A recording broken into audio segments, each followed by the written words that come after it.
Prime. And thank you for joining us tonight. I'm Natasha Zubes. We're tracking the new information tonight on the FBI raid of former President Trump's Mar-a-Lago home and new questions about if he committed a crime. A new report details Trump attorney claiming all classified documents were returned back in June. But in the raid of Mar-a-Lago, 11 sets of classified documents were found, including material marked top secret. So the big question now, why the discrepancy? Why were the top documents found if the former president returned them, as his lawyer claims months ago? Our team is tracking this stunning story. We are live in Washington and asking a former federal prosecutor if Trump could be charged or possibly even face jail time. And what could this all mean for his ability to run in 2024? We have a lot to get to. Let's start with News Nation's Joe Khalil live for us in our nation's capital. Joe, what is the latest? Well, the new reporting today, Natasha, really sheds light on why it is that Attorney General Merrick Garland might have felt that sending in the FBI into Mar-a-Lago was his best option to get back these classified documents. The new reporting comes from the New York Times, and it is that a Trump attorney back in June signed an official statement saying that there was no more classified material at all at Mar-a-Lago. Well, if investigators suspected that that statement was misleading and they felt that there were still top secret documents there, it is possibly one reason to opt for agents going in and searching. But of course, that suggests that President Trump's team was not complying, and that's not the story we're hearing from them. Trump's attorney, Christina Bobb, tells a very different story to News Nation, saying that they complied with everything the DOJ asked for.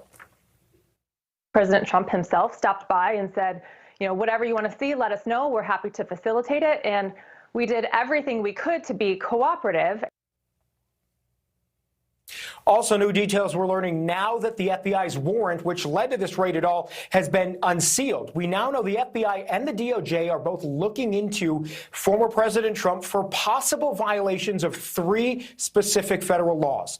They are removing or destroying official records, obstruction of justice, and violating the Espionage Act. Now, if convicted or violating of any of these laws, one or more of them, the consequences range from fines to jail time to even possibly being disqualified from running for office. Now, according to the warrant itself, federal investigators were looking into whether the material marked classified was improperly handled or concealed or destroyed. The warrant also tells us that the FBI seized these troves of documents marked classified from Mar-a-Lago, including some marked at the highest possible level of top secret. Now, President Trump has been saying on Truth Social that these documents had already been declassified. And as president, sitting president, he actually did have the authority to declassify most, not all, but most documents and records. So the question becomes, how many of these documents did he declassify when he was in the White House?